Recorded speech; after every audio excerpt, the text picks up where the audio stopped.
Amis internautes, n'oubliez pas de liker, de vous abonner et de cliquer sur la note de notification pour ne rien rater. Ce mardi 20 mai 2026 à Cotonou, le secrétaire général adjoint et porte-parole du gouvernement, Wilfried Léandre Rumbedji, a animé une conférence de presse au ministère des Affaires étrangères. Devant les hommes des médias, le porte-parole du gouvernement a fait le point sur plusieurs dossiers brûlants de l'actualité nationale sans esquiver les sujets sensibles. Le gouvernement avait déjà expliqué pourquoi Cotonou abrite cette année la cérémonie d'investiture du président de la République. Le gouvernement a annoncé depuis le 15 octobre 2025 des travaux de réhabilitation du stade Charles de Gaulle à Porto Novo. Charles de Gaulle en attendant le changement de nom. Et les travaux ont commencé. Les études y relatives ont pris un peu plus de temps que prévu. Sinon, dans notre espoir, c'est que les travaux auraient été achevés pour que la cérémonie se tint à Porto Novo comme c'est de coutume. Il se trouve que le cas de force majeure qui se pose à nous, c'est que les travaux ont commencé avec retard et sont en cours. Objectivement, pour la qualité que vous nous prêtez en ce qui concerne notre discipline propre, mais la discipline collective aussi que nous avons imprimée au pays, nous n'aurions pas osé convier des milliers de Béninois sur un espace en chantier.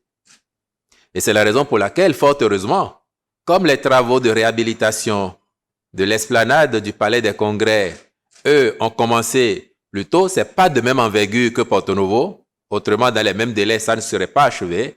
Mais ces travaux sont achevés et nous pouvons disposer d'une place non moins noble pour accueillir cette cérémonie. Je vais profiter de votre question pour vous rassurer parce que je sens qu'il y a un non-dit. Est-ce que, ne prétend pas serment à Porto Novo, le nouveau président de la République gagnerait la plénitude des attributs de ses fonctions, notamment au plan spirituel? Parce que comme vous, j'ai entendu les développements d'un de nos concitoyens estimant qu'il manquerait une charge spirituelle. La République, elle est partout chez elle. Partout. Que ce soit Porto Novo, Cotonou, on aurait pu dire Parakou, Natitengu, Lokossa. La République, elle est partout chez elle. Mais en plus, il y a des musulmans ici. Quand un bon musulman s'en va prier et qu'il ne va pas à la mosquée, mais qu'il a son tapis, il peut le poser n'importe où, il le consacre, sa prière est acceptée. N'est-ce pas? Donc, soyez rassurés. Le fait que la cérémonie se tienne à Cotonou n'enlève rien à sa portée. Et, encore une fois, la République étant partout chez elle, où qu'elle se serait tenue, elle aurait eu la même charge. Nous regrettons simplement que les travaux à Charles de Gaulle ne permettent pas à la ville de Porto Novo de vivre cet événement comme elle en a déjà l'habitude. Mais ça n'est que partie remise pour dans 7 ans avec le président que nous élirons à cette occasion-là. Le président Patrice Talon, je crois que ce sur quoi on peut tous s'entendre aujourd'hui, c'est que conformément à son vœu, éliminer son premier mandat, il est porté en triomphe. Et j'aime à penser que s'il avait la possibilité, en quittant le palais de la Marina dimanche prochain, d'aller chez lui à pied, il n'arriverait pas à se frayer un chemin pour le faire.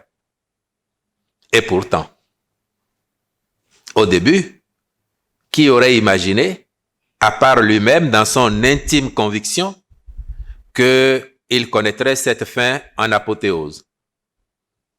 Donc, je crois que nous garderons tous de lui l'image d'un homme d'État résilient, déterminé aussi au service de la République, n'ayant fait aucune sorte d'économie pour sa personne, parfois même pour son honneur, quand on regarde tout ce qui a circulé à son propos, je crois qu'in fine, c'est ça que les Béninois garderaient, parce que c'est ça qui nous a permis d'affronter les difficultés, et Dieu sait qu'il y en a eu énormément, les unes après les autres, de ne jamais renoncer et de faire en sorte que nous soyons où nous sommes aujourd'hui, où le Bénin est aujourd'hui, envié, admiré, dont on parle avec beaucoup de fierté. Ce n'était pas à gagner d'avance. Et moi, c'est ce que j'ai envie de retenir. C'était dans la perspective du développement touristique, mais aussi pour créer un effet d'entraînement. Le gouvernement voulait donner l'exemple et par la suite, nous avons pris des mesures incitatives pour encourager des particuliers à mettre en place des flottes de taxis. Et aujourd'hui, dans notre pays, vous en avez au moins 2 ou 3 qui sont compétitives par ailleurs. Et ça n'est pas la vocation de l'État de faire commerce. D'ailleurs, ça n'était pas à proprement parler du commerce puisque les conducteurs étaient des artisans. Et ils ont un contrat avec le gouvernement dans le cadre de la mise en œuvre de ce projet-là. Donc, c'est une clôture normale qui n'appelle aucune réflexion dans le sens de c'est parce qu'il y aurait eu faillite que le projet a été clôturé. Loin du tout. Et loin de là. La SRTB, soit une société anonyme qui a des organes de direction, une direction générale, un conseil d'administration. Et je suis convaincu que ce sont vos meilleurs interlocuteurs pour vous expliquer pourquoi ils en sont arrivés à prendre cette décision. Après, je peux penser humainement, et le gouvernement également, que à partir du moment où ils ont planifié une telle décision, ils auraient gagné à faire savoir au personnel un peu avant pour préparer les uns et les autres à cette éventualité, parce que nous avons appris que les gens ont été pris au dépourvu, ils ont eu l'information au tout dernier moment. Humainement, je pense que c'est déplorable. Ils auraient pu être avertis avant, se préparer, y compris ceux qui ne sont pas concernés, pour que chacun sache que ça peut arriver à tout moment.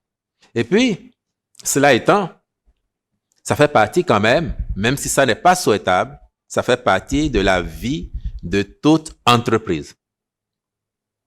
Ça peut arriver à un moment ou à un autre, pour diverses raisons. Et si les conditions sont remplies, les dirigeants ont à prendre courageusement la décision, mais ensuite à respecter les droits sociaux des personnes qui sont concernées. Monsieur Bokor, à ce que je sache, se trouve en prison. Vous voulez lui rendre visite? Vous pouvez y aller.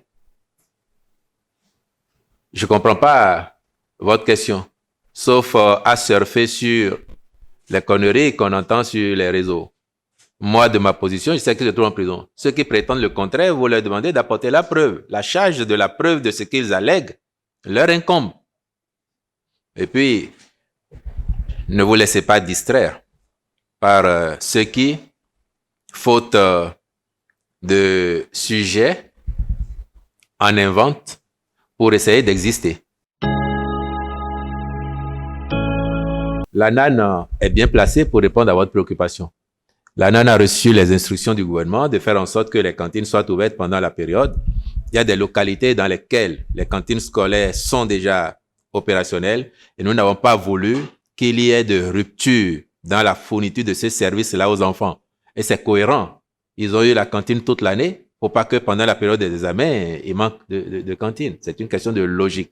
Donc, l'ANAN a pris ses responsabilités et je suis convaincu qu'à l'heure où on parle, au regard des standards que nous avons mis en place, moi je suis sûr qu'ils sont déjà prêts pour que la semaine prochaine, les enfants, quand ils vont à l'examen, à la pause, ils aient leur repas chaud. Vous connaissez notre religion en la matière. Il y a des acteurs politiques qui sont en prison pour diverses infractions et cela ne fait pas d'eux des prisonniers politiques. Le 31 juillet, comme le 31 décembre, nous avons été habitués parfois à la signature d'un décret du président de la République en exercice qui gracie. Il me semble qu'aujourd'hui, nous soyons relativement loin du 31 juillet et encore plus loin du 31 décembre. Bon, cependant, en 96 heures, beaucoup de choses peuvent se passer, y compris les choses que vous n'espérez pas. Et peut-être aussi que les choses que vous espérez peuvent ne pas advenir.